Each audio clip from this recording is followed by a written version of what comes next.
கர்த்தருடைய பரிசுத்த நாமத்திற்கு மகிமை உண்டாவதாக. ஆண்டவராகிய இயேசு கிறிஸ்துவின் நாமத்தினாலே பரிசுத்தமான ஆராதனை நாளினுடைய நல்வாழ்த்துக்களை நான் தெரிவித்துக் கொள்கிறேன். இந்த நாளிலும் இந்த யூடியூப் சேனல் வழியாக உங்களை சந்தித்து உங்களோடு ஆராதனை செய்வது எனக்கு மிக சந்தோஷம். அதை பாக்கியமாய் கருதி ஆண்டவருக்குள்ள என்னையும் உங்களையும் ஆராதனை நான் ஒப்புக் கொடுக்கிறேன். கர்த்தர் நம்மை பரிசுத்தப்படுத்தி அவருடைய ஆராதனையை நம் மூலமாக நடத்தி அவர் நிச்சயம் மகிமைப்பட போகிறார். கடந்த நாட்கள் முழுவதும் கண்மணி போல பாதுகாத்த கர்த்தர் நம்முடைய வாழ்க்கையில ஒரு புதிய வாரத்தையும் அதன் முதல் நாளையும் கர்த்தர் கையில கொடுத்திருக்கிறார். ஆகவே நாம் பரிசுத்த தெய்வத்தை பரிசுத்த சிந்தை இருதயம் எண்ணத்தோடு செயல்பாடுகளோடு அமர்ந்து ஆராதித்து அவருடைய நாமத்தை மகிமைப்படுத்தி இந்த நாள் ஆராதனைகளை கடந்து செல்ல இருக்கிறோம். ஹல்லேலூயா. எத்தனையோ மரணங்கள், எண்ணில்லாத மரணங்கள், ஆனாலும் தேவன் நம்மை ஜீவனோடு பாதுகாத்து அவருடைய ஆராதிக்கிற ஆராதனை துதியை நம்முடைய வாயில வைத்து நாட்களை அவர் கூட்டி கொடுத்து வருகிறார். கிருபையோட இறக்கம், அதற்காக நாம் நன்றி செலுத்துவோம். கண்களை மூடி இந்த நாளிலும் ஆராதனைகளை கடந்து செல்லலாம். Price the Lord. பரலோகத்தின் நல்ல பரிசுத்த பிதாவே, கிருபை நிறைந்தவரே, இரக்கமுடையவரே, பயபக்திக்கு உரியவரே, நம்முடைய பாதப்படையில் அடியார்களை சாஷ்டாங்கமாய் விழுந்து நம்முடைய பாதத்தை முத்தம் செய்து நாங்கள் நம்மிடத்தில் வருகிறோம். ஆமென் ஆண்டவரே. எல்லா இரக்கத்திற்கும் கிருபைக்கும் அன்புக்கு உரிய தெய்வம் எங்கள் மேல வைத்த அன்பு கிருபை இரக்கத்தின்படி அந்த ஒரு புதிய வாரத்தை கர்த்தர் காணவும் அதன் முதல் நாளிலே பரிசுத்த பாதத்தில் வந்து உம்மை ஆராதிக்க உதவி செய்கிறேன். நன்றி செலுத்துகிறோம். அப்பா, எத்தனை ஆபத்து விபத்து நாச மோசங்கள், எத்தனை மரணங்கள், ஆனாலும் எங்களை ஜீவனோடு வைத்திருக்கிறீரே, அதற்காக நன்றி செலுத்துகிறோம். காரணம், உம்மை துதிக்கும்படி எங்கள் வாழ்க்கையில கர்த்தாவே சுத்தர நல்ல நாட்களாக நல்ல தருணங்களாக நீர் அதிகரித்து வருகிறீர். ஆண்டவரே, இந்த உலகத்தின்பால் கர்த்தாவே சுத்தர அன்பு வைத்தவர்களாய் உலகத்திற்காய் விடாதபடி கொடுக்கிற ஒவ்வொரு நொடியும் என் தேவனுக்கானது என்று சொல்லி எண்ணி உம்மை நாங்கள் அதிகமாய் கனப்படுத்தி மகிமைப்படுத்த கர்த்தர் கிருபை செய்யும். இந்த நாள் விசேஷித்த பரிசுத்த ஆராதனை நாள். உங்களுடைய கரத்தில் எங்களையும் இந்த நாள் இந்த ஆராதனை உங்களுடைய கரத்தில் ஒப்பு கொடுக்கிறோம். கர்த்தர் பொறுப்படுத்தி நடத்துங்க. குறிப்பாய் தகப்பனை ஒவ்வொரு குடும்பங்களிலும் உம்முடைய பிரசன்னம் இறங்கட்டும். உம்முடைய பிரசன்னம் இறங்குவதற்கான எல்லா விதமான ஆண்டவரே தகுதிகள் அந்த வீட்டிற்கும் அந்த ஜனங்களுக்கும் உண்டாகட்டும். ஆமென் ஆண்டவரே. அசத்து அருவருப்புகளோடு ஜனங்கள் உட்கார்ந்து ஆராதியாதபடி ஆண்டவரே பரிசுத்தத்தோடு உட்கார்ந்து ஆராதிக்கும்படி இந்த ஜெப வேளையிலே நீ பரிசுத்தப்படுத்தும் என்று ஜனங்கள் கேட்கட்டும். நீர் ஒவ்வொரு குடும்பங்களுக்குள்ள பிரசன்னர் ஆவீராக. ஆண்டவரே, நாங்கள் அப்பா எங்கள் இருதயம் எங்கள் கர்த்தாவாய் எல்லாவற்றையும் நாங்கள் திறந்து பரிசுத்தத்தோடு நடுக்கத்தோடு நாங்கள் ஆராதிக்கும் போது உண்மையாகவே நீர் அது நிமித்தம் மகிமை அடைவீராக. மகிமைக்கு எதுவான பாடல்களாய் மாத்திரமல்ல ஆண்டவரே, இந்த வீதிகள் இந்த குடும்பங்கள் ரட்சிக்கப்படும்படியாக பாடலாய் இருக்கட்டும் ஐயா. அந்த வீதிகள் இருக்கிற எல்லா அசுத்தாவியினுடைய எல்லா அந்தகார கிரியைகள் வெளியேறும் பாடலாக நாங்கள் பாடி கர்த்தரை மகிமைப்படுத்த உதவி செய்யுங்க. ஆராதனையும் செய்தி எல்லாவற்றையும் ஆவியான புறப்படுத்தி நடத்துங்க. பேசுகிற நீராக இருக்கட்டும், கேட்பது மாத்திரம் நாங்கள் இருக்கட்டும். பேசும்போதே ஜனங்கள் இந்த செய்திக்கான எல்லா ஆசீர்வாதத்தை ஆயத்தப்படுத்தட்டும். தொடர்ந்து நாமத்தை மையப்படுத்தும். எல்லா ஜனங்கள் பரிசுத்தத்தோடு அமர மாத்திர கிருபை செய்யும். தொடர்ந்து கர்த்தாவே இந்த ஊழியத்துக்கு உதவியாக இருக்கிற பிள்ளைகள் மேலே உடைய அபிஷேக ஆளுகை நிறைவாய் இறங்கட்டும். உடைய நாமம் மகிமைப்படட்டும். இயேசு கிறிஸ்துவின் நாமத்தில் நல்ல பிதாவே, ஆமென் ஆமென். ஹல்லேலூயா ஹல்லேலூயா ஹல்லேலூயா. Price the Lord. சில பாடலை பாடி கர்த்தருடைய நாமத்தை மகிமைப்படுத்தி செய்திக்குள்ளாய் கடந்து சென்று தேவனுடைய ஆராதனைக்கு நம் ஆயத்தமாவோம். கர்த்தர் நம்மை பொறுப்படுத்தி ஆவியானவர் மூலமாய் வழி நடத்துவாராக. Price the Lord. முதல் பாடலாக, நம் தேவன் அன்புள்ளவர், நம் தேவன் பரிசுத்தர், நம் தேவன் நீதிபரர், நமக்காக ஜீவன் தந்த இயேசு அவரே. இந்த உலகத்திலே ஜீவனையே கொடுத்து அன்பு செலுத்தி பாவத்திலிருந்து மீட்டு கொண்ட ஒரு தெய்வம் என்று சொன்னால் ஆண்டவராக இயேசு கிறிஸ்து அவர்தான் என் அன்பு தெய்வம் என்று சொல்லி.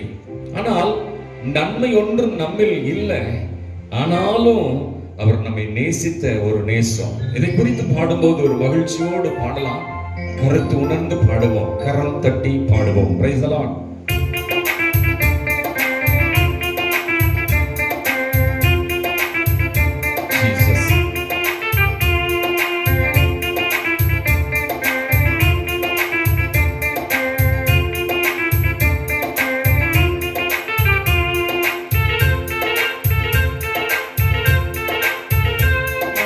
தேவன் அன்புள்ளவர், நம் தேவன் பரிசுத்தர், நம் தேவன் நீதிபரர், நமக்காக ஜீவன் தந்த இயேசு அவரே, எனக்காக ஜீவன் தந்த இயேசு அவரே. நம் தேவன் அன்புள்ளவர், நம் தேவன் பரிசுத்தர், நம் தேவன் நீதிபரர், நமக்காக ஜீவன் தந்த இயேசு அவரே, நமக்காக ஜீவன் தந்த இயேசு அவரே. நன்மை ஏதும் ஒன்றும் நம்மில் இல்லையே, என்ற போதும் நம்மை நேசித்தாரே. நன்மை ஏதும் ஒன்றும் நம்மில் இல்லையே, என்ற போதும் நம்மை நேசித்தாரே. அந்த அன்பில் மகிழ்வோம், நீதியின் பாதம் பணிவோம். அந்த அன்பில் மகிழ்வோம், அன்பரின் பாதம் பணிவோம். நம் தேவன் அன்புள்ளவர், நம் தேவன் பரிசுத்தர், நம் தேவன் நீதிபரர், நமக்காக ஜீவன் தந்த இயேசு அவரே, நமக்காக ஜீவன் தந்த இயேசு அவரே. வானமீதில் இயேசு இறங்கி வருவார், தேவதூதர் போல மகிமை அடை சொல்லவா. வானமீதில் இயேசு இறங்கி வருவார், தேவதூதர் போல மகிமை அடைவோம். எங்கள் தேவா வருவே, அழைத்து வானில் செல்லுமே. எங்கள் தேவா வருவே, அழைத்து வானில் செல்லுமே. நம் தேவன் அன்புள்ளவர், நம் தேவன் பரிசுத்தர், தேவன் நீதிபரர், நமக்காக ஜீவன் தந்த இயேசு அவரே, நமக்காக ஜீவன் தந்த இயேசு அவரே. அல்லேலூயா கீதம் நாம் என்று பாடுவோம், ஆண்டவரோடு என்றும் நாம் ஆளுகை செய்வோம். அல்லேலூயா கீதம் நாம் என்று பாடுவோம், ஆண்டவரோடு என்றும் நாம் ஆளுகை செய்வோம். அந்த நாள் நெருங்குதே, நினைத்தால் நெஞ்சம் பொங்குதே. அந்த நாள் நெருங்குதே, நினைத்தால் நெஞ்சம் பொங்குதே. நம் தேவன் அன்புள்ளவர், நம் தேவன் பரிசுத்தர், நம் தேவன் நீதிபரர், நமக்காக ஜீவன் தந்த இயேசு அவரே, நமக்காக ஜீவன் தந்த இயேசு அவரே.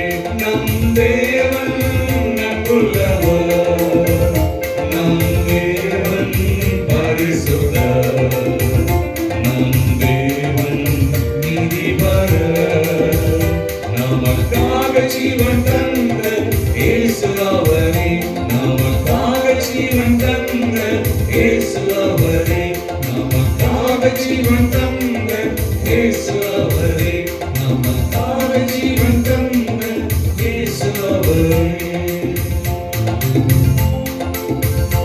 ஹல்லேலூயா, ஹல்லேலூயா.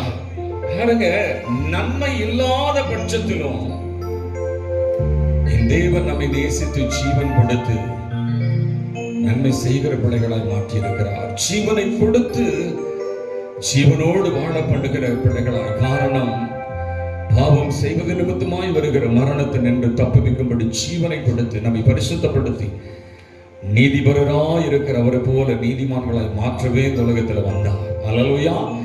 அது மாத்திரமல்ல, அவர் மறுபடியும் வருவேன் என்று சொல்லி சென்றிருக்கிறார். அப்போஸ்தலனாகிய பவுல் தெசலோனிக்கேயருக்கு என்று எழுதும் போது பிரதான தூதனுடைய எக்கால சத்தத்தோடு அவர் வருவார். ஆயத்தமுள்ள ஜனங்கள் ஆண்டவரோடு சேர்ந்து கொள்ளும்படிக்காக அதுபோல விசேஷித்தவனமாய் ஆயத்தமாய் வாழ்ந்தவர்கள் மரித்தாலும், மயக்கத்தில் இருந்தாலும், நித்திரையில் இருந்தாலும் அவர்களை எழுப்பி தன்னோடு அவர் சேர்த்துக் கொள்ளும்படி வரப்போகிறார். அந்த கருத்தின் பாடல்தான் எக்கால சத்தம் வானில் தொனித்திடவே என் இயேசு மகாராஜன் வந்திடுவார். அந்த நாள் மிக சமீபமே, சுத்தர்கள் யாவரும் சேர்ந்திடவே. தேவைய காலம் வானில் முழங்க தேவாதி தேவனை சந்திப்புமே. காலங்களை பார்க்கும்போது அவர் உரைத்த அடையாளங்கள் எல்லாம் நிறைவேறி கொண்டிருக்கிறது. ஆனாலும் முடிவு உடனே இராது. காரணம், நீ மனம் திரும்ப வேண்டும், நீ ஆயத்தப்படணும் என்பதற்காக கர்த்தர் தம்முடைய வருகையை அவர் தாமதப்படுத்திக் கொண்டிருக்கிறார். ஆனாலும் என் ஆண்டவரே, நினையாத நாளிகளே பிதாவாகிய தேவன் அவர் போ என்று சொன்னால் ஆண்டவராக இயேசு கிறிஸ்து அவர் வருவார் நம்மை சேர்த்துக் கொள்ளும்படி.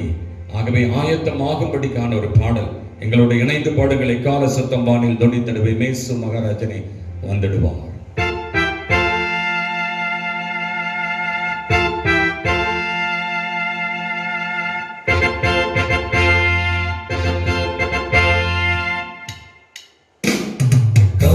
சத்தம் வானில் தொனித்திடவே எம்மேசு மகாராஜனே வந்திடுவார். எக்கால சத்தம் வானில் தொனித்திடவே எம்மேசு மகாராஜனே வந்திடுவார். அந்த நாள் மிக சமீபமே, சுத்தர்கள் யாவரும் சேர்ந்திடவே. அந்த நாள் மிக சமீபமே, சுத்தர்கள் யாவரும் சேர்ந்திடவே. வானில் முழங்க தேவாதி தேவனை சந்திப்போமே. தேவைய காலம் வானில் முழங்க தேவாதி தேவனை சந்திப்போமே. எக்கால சத்தம் வானில் தொனித்திடவே எம்மேசு மகாராஜனே வந்திடுவார். எக்கால சத்தம் வானில் தொனித்திடவே எம்மேசு மகாராஜனே வந்திடுவார். கன்னிமை நேரத்தில் மாறிடுவோம், விண்ணிலே அவரும் சேர்த்திடுவோம். கன்னிமை நேரத்தில் மாறிடுவோம், விண்ணிலே அவரும் சேர்த்திடுவோம்.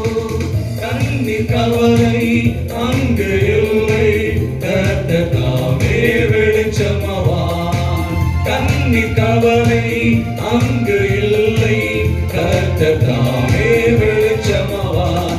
எக்கால சத்தம் வானில் தொனித்திடவே எம்மேசு மகாராஜனே வந்திடுவார். எக்கால சத்தம் வானில் தொனித்திடவே எம்மேசு மகாராஜனே வந்திடுவார். கல்லர்கள் பரவி அங்குமெங்கும் கர்த்தரின் வார்த்தையை புரட்டுகிறார். கல்லர்கள் பரவி அங்குமெங்கும் கர்த்தரின் வார்த்தையை புரட்டுகிறார். கர்த்தரே வாரும், வாஞ்சையை தீரும், கருத்துடன் நாம் விழித்திருப்போம். கர்த்தரே வாரும், வாஞ்சையை தீரும், கருத்துடன் நாம் விழித்திருப்போம். எக்கால சத்தம் வானில் தொனித்திடவே எம்மேசு மகாராஜனே வந்திடுவார். எக்கால சத்தம் வானில் தொனித்திடவே எம்மேசு மகாராஜனே வந்திடுவார். எக்கால சத்தம் வானில் தொனித்திடவே எம்மேசு மகாராஜனே வந்திடுவார். எக்கால சத்தம் வானில் தொனித்திடவே எம்மேசு மகாராஜனே வந்திடுவார். ஹல்லேலூயா! எத்தனை பேர் ஆயத்தமா இருக்கீங்க? என் ஆண்டவர் அதி சீக்கிரத்தில் இந்த உலகத்திலே அவர் மணவாளனாய் வரப்போகிறார். மணவாளனாய் வரப்போகிறார். எத்தனை பேர் ஆயத்தத்தோடு இருக்கிறீங்க? Price the Lord. இன்னைக்கு நீங்க ஆயத்தமா இல்லை என்று சொன்னால், ஒருவேளை இன்றைக்கு அவர் வருவாரானால், கைவிடப்பட்டு போனால், உபத்திரவ காலத்திற்குள்ள சிக்கி நாம் அழிய அல்லது நரகத்திற்கு நேராய் போக வேண்டியது வரும். ஆகவே இந்த பாடல் உங்களுக்கு உணர்த்துகிறதா இருக்கிறது. Price the Lord. ஆயத்தமாவோம், அதுபோல் ஆராதனைக்குள்ள கடந்து செல்வோம். கண்களை மூடி நாம் ஆராதிக்கலாம். Praise be the Lord. Praise the Lord. ஹalleluya. ஸ்தோத்திரம் ஆண்டவரே. இந்த உலகத்தை ரட்சிக்க வந்த தெய்வமே சப்பா, ஆண்டவரே உம்முடைய நாமம் இந்த பூமியில கொடுக்கப்படாவிட்டால் ரட்சிப்பில்லையப்பா. வானத்திலும் பூமியிலும் உம்முடைய நாமமே அல்லாமல் வேறொரு நாமம் ரட்சிக்கப்படும்படியாய் கொடுக்கப்படாத நிலையில அப்பா, அதை எண்ணி இந்த நாளில் தகப்பன் நம்முடைய நாமத்தை நாங்கள் துதித்து மகிமைப்படுத்துகிறோம். ரட்சிக்கும்படியாய் அனுப்பப்பட்ட நாமத்தை உடையவரே உமக்கு ஸ்தோத்திரம். ஹalleluya. உமக்கு ஸ்தோத்திரம். நாங்கள் உம்மை துதிக்கிறோம் ஐயா. நீர் வந்துதான் எங்களை ரட்சித்துக் கொண்டீர். பாவத்திலிருந்தும் சாபத்திலிருந்தும் அழிவிலிருந்தும் சிறையிருப்பிலிருந்தும் மீட்க முடியாத காரியங்களிலிருந்து எங்களை மீட்டுக் கொண்டு ஆண்டவரே, இன்னைக்கு கண்மலை மேல நிறுத்தினீங்களே, கண்மலை மேல நிறுத்தினீங்களே, உமக்கு ஸ்தோத்திரம். நம்முடைய ரத்தத்தினால் எங்களை கழுவினீர், நம்முடைய ரத்தத்தினால் எங்களை பரிசுத்தப்படுத்தினீர். ஒவ்வொரு பிள்ளைகளும் ஒவ்வொரு குடும்பத்தில் இதை உணர்ந்து எல்லா வாய்களை திறந்து ஸ்தோத்திரிக்கலாமா? Price the Lord. அது மாத்திரமல்ல, இன்னும் சொல்ல போனால் விசேஷித்த வண்ணமாய் ஆமென், கொள்ளை நோய்களை கேள்விப்படுகிறீர்கள், யுத்தங்களின் செய்திகளை கேள்விப்படுகிறீர்கள், ராஜ்யங்களுக்கு விரோதமாய் ராஜ்யங்கள் எழும்பிக் கொண்டிருக்கிறது. ஆமென். இப்படிப்பட்ட நிலையில முடிவு சீக்கிரம் வராது, ஆனாலும் ஆண்டவர் நினையாத நாளைகளில் நேரத்தில் வருவார் என்று சொல்லி தேவன் நிச்சயமாய் வரப்போகிறாரே. அதற்கு நீங்கள் எப்படி இருக்கிறீர்கள்? இன்று நீங்கள் ஆராதிக்கிற பட்சத்தில், இன்று மகிமைப்படுத்துகிற பட்சத்தில் ஆண்டவரோடு இன்னும் நெருங்கலாமே, ஆண்டவருடைய அனலை பெற்றுக்கொள்ளலாமே, கர்த்தருடைய அக்கினியை பெற்றுக்கொள்ளலாமே. விசேஷித்த வண்ணமாய் ஆண்டவர் அவர் வந்து அழைத்து சென்றதற்கு பிறகு அங்கேயும் நாம் பாடதான் போகிறோம், மகிமைப்படுத்த தான் போகிறோம். Price the Lord. இதெல்லாம் ஒரு விசை கூட எல்லாரும் ஸ்தோத்திரிக்கலாமா? வாய்களை விரிவாய் திறந்து ஆண்டவரே உமக்கு ஸ்தோத்திரம்.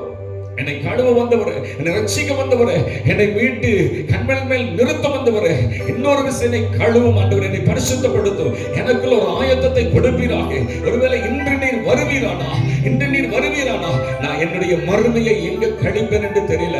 ஆனாலும் இந்த ஆராதித்துக் கொண்டு நம்மை துதித்துக் கொண்டு எங்களை பரிசுத்தப்படுத்துகிற தெய்வ பிரசன்னத்தினால் நாங்கள் பரிசுத்தமாகி ஆயத்தமாகவே ஆமென். அப்ப எப்ப நீர் வந்தாலும் சரி, மோடு வரத்தக்க ஆயத்தத்தோடு இன்றைக்கும் எனக்கு கிடைத்த தருணத்துல நான் உம்மை ஆராதிக்கிறேன் என்று சொல்லி பிரைஸ் தி லார்ட். எல்லாரும் துதிக்கலாமா? அவர் வரப்போகிற தெய்வம், வரப்போகிற மனவாளன், அவர் வருகிற தெய்வம், அவர் வேகமாய் வரப்போகிறார்.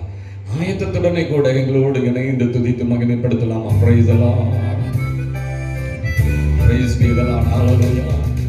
எல்லாம் தலைமுறை ஏனோ குறைத்து எல்லாம் நிறைவேறும் காலம் நெருங்க.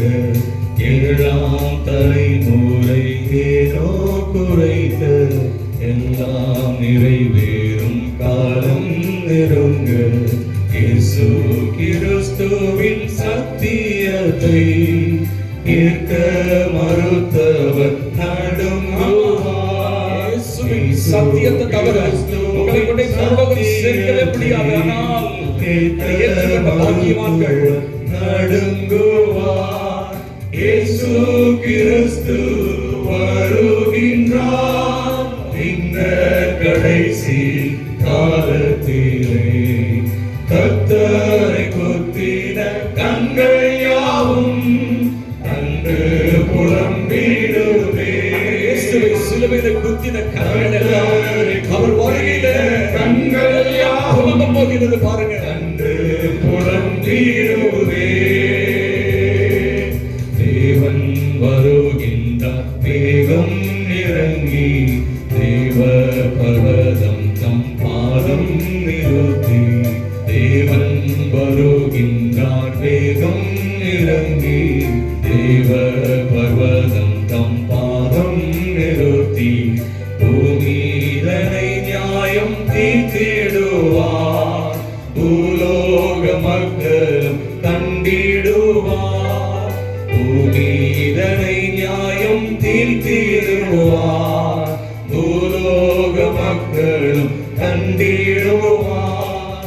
இயேசு கிறிஸ்து வருகின்றார்.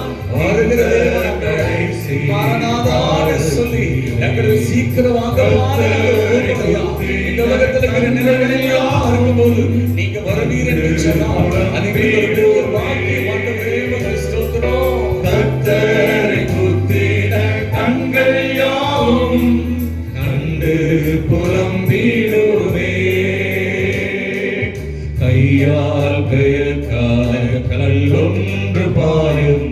கண்மலையாடி இப்பூமி நிரப்பும் எல்லா ராஜ்யங்களும் அழிந்து போயிடும். ஆனால் கையால் உயர்க்காத கல்லொன்று வந்து ராஜ்யங்கள் போதும் என்று சொல்லப்பட்டிருக்கிறது. பாறைகள் தாவிழ்ந்திடும் கிறிஸ்தேசு உரிமை பெற்றிடுவார். இடங்கள் பாகைகள் தாவிழ்ந்திடும் கிறிஸ்தேசு உரிமை பெற்றிடுவார். இயேசு கிறிஸ்து வருகின்றார் இந்த கடைசி காலத்திலும். கர்த்தரை குத்தின கண்கள் யாவும் கண்டு புலம்பிடுவே. கர்த்தரை குத்தின கண்கள் எல்லாம் புலம்பிக் கொண்டிருக்கும் போது அவரோடு மனவாதிகளாகிய நம்மை அவர் சேர்த்துக் கொள்வார். அவரோ மனவாதிகளை சேர்த்துக் கொள்வார். கரங்களை உயர்த்தி ஆராதனை ஆராதனை ஆராதனை என் நண்பர் இயேசுவே. சந்தோஷத்தோடு என் நண்பர் இயேசுவே. விலையேற பெற்ற உன் இரத்தத்தால் விடுதலை கொடுத்தீர்.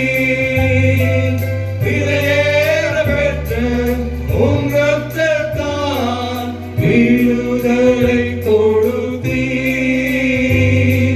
ராஜாக்களாக லேவியராக உமக்கென தெரிந்து கொண்டீர். நம்மை தெரிந்து கொண்ட கர்த்தரை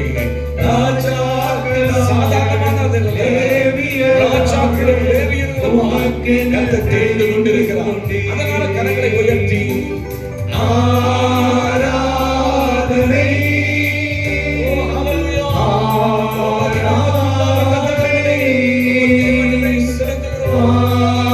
ஆராதனை ஆராதனை என் நண்பர் இயேசுவே. என் நண்பர் இயேசுவே. மகிமை உமக்கன்றோ. மகிமை உமக்கு செலுத்துகிற ஆண்டவரே. மாட்சிமை எல்லா மாட்சிமையும் உமக்கன்றோ. மகிமை நீங்க தாழ்த்துகிறோம். சீக்கிரம் வருகிற மனவாளனே, மாட்சிமை எல்லா மாட்சிமை உமக்கு செலுத்துகிறோம். துதியும் புகழும் ஸ்தோத்திரமும் தூயவர் உமக்கன்றோ. சொல்லவா? துதியும் புகழும் ஸ்தோத்திரமும் தூயவர் உமக்கன்றோ. கரங்களை அசைத்து சொல்லு. அதே கரங்களை அசைத்து ஆராதனை ஆராதனை ஆராதனை என் நண்பர் இயேசுவே. என் நண்பர் இயேசுவே. என் நண்பர் இயேசுவே. என் நண்பர் இயேசுவே. அமரஜா உடைய ரத்தத்தினால எங்களை கழுவி பிதாவுக்கு முன்பதாக ராஜாக்கள் ஆசாரியர்கள் லேவியருமாக்கின தேவனுக்கு ஸ்தோத்திரம், துதியும் கனமும் மகிமையும் உமக்கு செலுத்தி உம்மை ஆராதிக்கிறவையா உமக்கு ஸ்தோத்திரம்.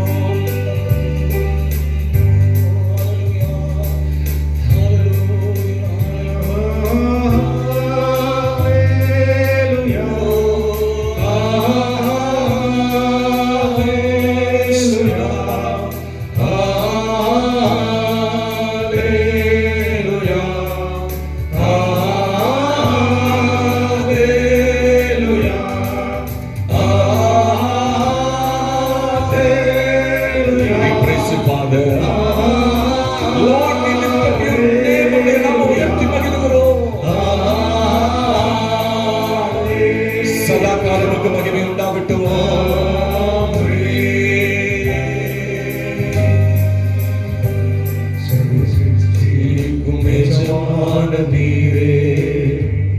சர்வ சிருஷ்டியை காப்பவர் நீரே, எங்கள் இதயத்தில் உம்மை போற்றுகிறோம், என்றென்றும் பணிந்து தொழு.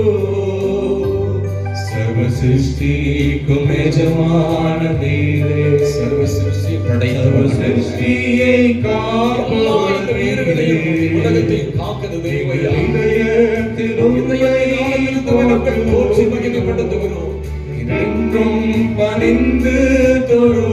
அதனால் நாம உயர்த்துகிறோம். Hallelujah, Jesus, hallelujah. Hallelujah, We are praising you, Lord. Hallelujah. உம்முடைய நாமத்தை உயர்த்தி மகிமைப்படுத்துகிறோம். Hallelujah. Hallelujah, சொல்லமா. Hallelujah,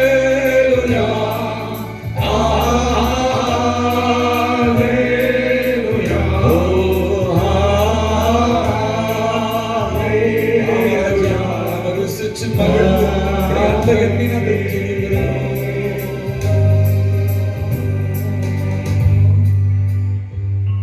ஆவியாத்தும சரீரத்தின உண்மையா ஏறெடுத்த எல்லா துதியும் கன மகிமை எல்லாவற்றையும் நாங்கள் உமக்கே அர்ப்பணிக்கிறோம், உமக்கே அர்ப்பணிக்கிறோம். ஏற்றுக்கொள்ளுங்க, ஏற்றுக்கொள்ளுங்க. இயேசு கிறிஸ்துவின் நாமத்தில் நல்ல பிதாவே, ஆமென், ஆமென். கர்த்தருடைய பரிசுத்த நாமத்திற்கு மகிமை உண்டாவதாக. விசேஷத்த வண்ணமாய் வருகையின் பாடல்கள் இந்த நாளை நம்ம பாடினோம். வருகைக்கான செய்தி இந்த நாளை கேட்க இருக்கிறோம். கடந்த வாரம் தாமதத்தின் விளைவுகள் என்கிறதான தலைப்பிலே நாம் 2 குறிப்புகளை கேட்டோம். இந்த வாரம் 2 குறிப்புகளை சொற்பமான நேரத்தில் தேவாவியனவர் நம்மோடு இடைப்பட்டு பேசுவார். அதை கேட்டு அதனால் வருகிற நன்மைகளை பெற்றுக்கொள்வோம், அதனால் வருகிற எச்சரிப்புக்கு நம்மை கீழ்ப்படுத்துவோம். கடந்த வாரத்திலே சொன்ன வார்த்தைகள் உங்களுக்கு நினைவுக்கு வரட்டும். குறிப்பாய் தாமதத்தினாலே பயங்கரமான தாறுமாறுகள் நடந்தது. தேவன் அவர் சில காரியங்களை தாமதிப்பதினாலே தவறுகள் வந்தது. அதை கூட சிலர் அந்த தாமதத்தை பயன்படுத்தி காத்திருந்தார்கள். நிறைவான நன்மைகளை, பெஸ்ட் ஆசீர்வாதங்களை பெற்றுக்கொண்டார்கள் என்று சொல்லி நாம் பார்த்தோம். இந்த வாரத்திலும் கூட விசேஷித்த வண்ணமாய் 2 சாமுவேல் 19வது அதிகாரம் 13வது வசனத்திலே இப்படி ஒரு வார்த்தை உண்டு. 2 சாமுவேல் 19:13 வாசிக்க கேட்போம். நீங்கள் அமாசாயை நோக்கி, நீ என் எலும்பும் என் மாம்சமும் அல்லவோ, நீ யோவாபுக்கு பதிலாக எந்நாளும் எனக்கு முன்பாக படைத்தலைவனாய் இராவிட்டால் தேவன் அதற்கு சரியாகவும் அதற்கு அதிகமாகவும் எனக்கு செய்ய கடவர் என்று சொல்ல சொன்னான். தாவீது ராஜாவாக இஸ்ரவேலை ஆண்டு கொண்டிருக்கிற நேரத்திலே அவனுக்கு ஏராளமான பிள்ளைகள் உண்டு. அதுல ஒருவன் பெயர் அப்சலோம் என்று சொல்லி பார்க்கிறோம். இந்த அப்சலோம் அவன் என்ன செய்தான்? ராஜாவாக மாற வேண்டும், ஆக வேண்டும், தன் தகப்பன் ஸ்தானத்தை பிடிக்க வேண்டும் என்று அவனுக்கு ஒரு ஆசை இருதயத்துல. அப்படி இருக்கும்போது தாவீதுக்கு கீழாக இருந்த இன்னொரு மனுஷன், படைத்தலைவனாய் இருந்தவன் யோவாப் என்று சொல்லி பார்க்கிறோம். அப்படி தாவீது அரசாளுகையிலே அப்சலோம் அந்த இடத்துல தனக்கென நகரத்திலே ஆள் சேர்த்து கொண்டு தன் தகப்பனுக்கு எதிராக அவன் ஆயத்தமாகி கொண்டிருக்கிறான். அவன் அப்படி ஆட்களோடு, நிறைவான ஆட்களோடு அவன் வருகிறான் என்று கேள்விப்பட்ட உடனேயே தாவீது தனக்குண்டான கூட்டத்தோடு தேசத்தை விட்டு வனாந்தரத்துக்கு ஓடி விடுகிறான். வனாந்தரத்தில் போய் அவன் தங்கி கொண்டிருக்கிறான். யோசித்து பாருங்கள், தன் மகன் தான் என்றாலும், ஆனாலும் அவனுடைய கூட்டம், அவன் சேர்த்து கொண்டு வருகிற இந்த கூட்டம் அவனை கண்டு தாவீது ஏகதேசம் தாவீது சத்துருக்களுக்கு பயந்தே வாழ்ந்த காலம், பயந்தே வாழ்ந்த காலம். அந்த பயத்துல இவனுக்கு என்ன செய்வான் என்று சொன்னால், வனாந்தரத்திலையும் குகைகளில் போய் அவன் தங்கிக் கொள்வான், ஒளிந்து கொள்வான். தேசம் விட்டு தேசம் போய் அவன் ஒளிந்து கொள்வான். அதனாலதான் தேவன் அவனை குறித்து ஒரு காரியத்தை சொன்னான்.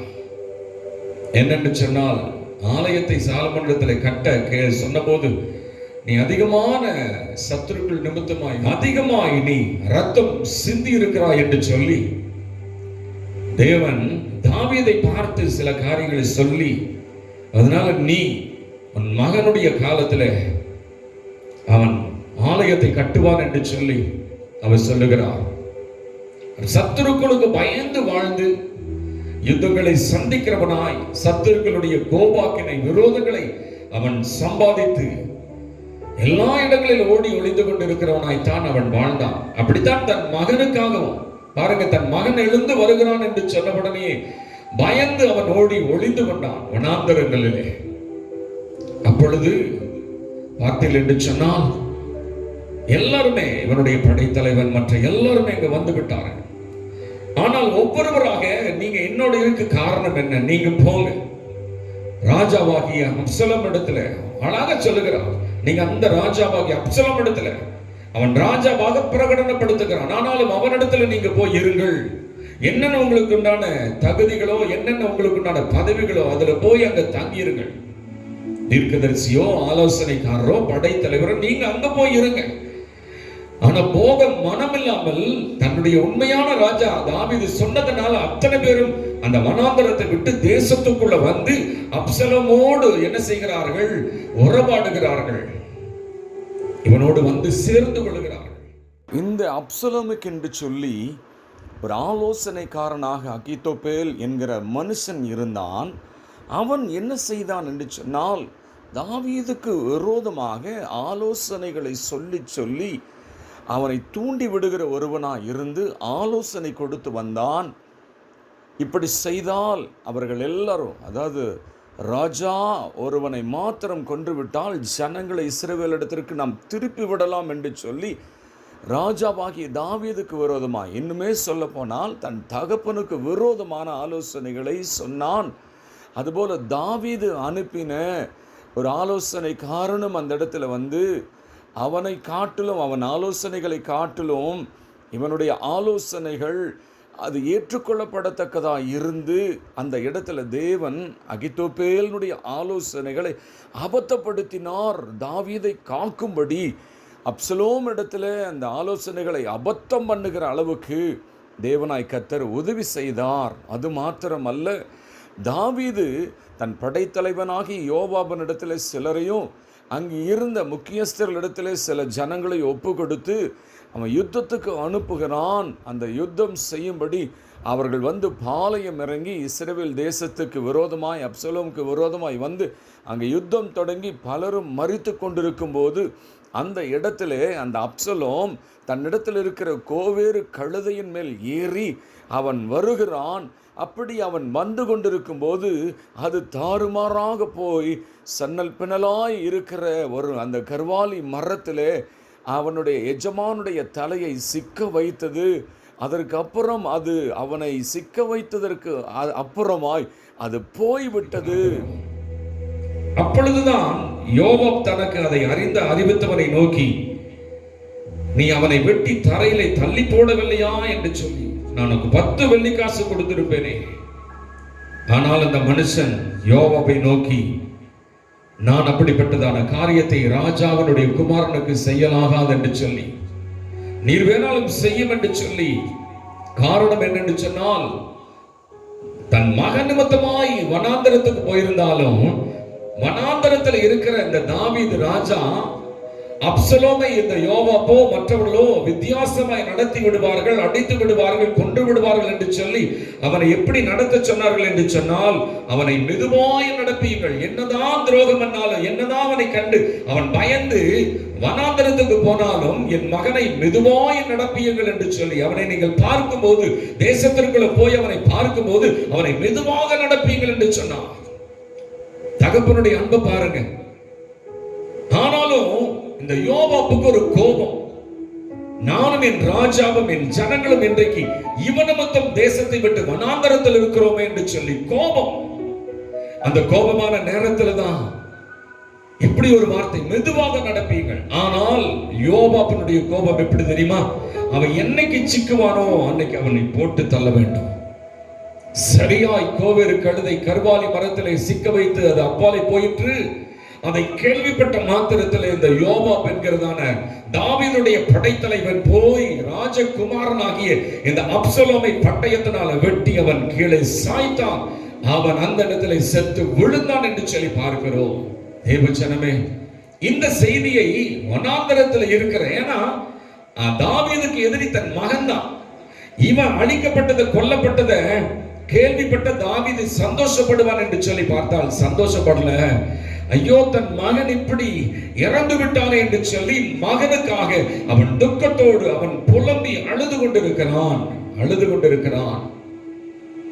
அந்த இடத்துல ராஜாவுக்கு ஒரு யோசனை, உன்னுடைய தேசத்துக்கு வருவதுதான் என்றாலும் இந்த இடத்துல தன்னிடத்தில் இருக்கிற இன்னொரு அரண்மனை வேலைக்கார ஊழியக்காரனாகிய அமாசாவை பார்த்து அவன் சொல்லுகிறான், நீர் போய் யோவாப்பினுடைய இடத்திலே, அதுதான் 2 சாமுவேல் 19ஆம் அதிகாரத்திலே 13ஆம் வசனத்துல வாசித்தோம்.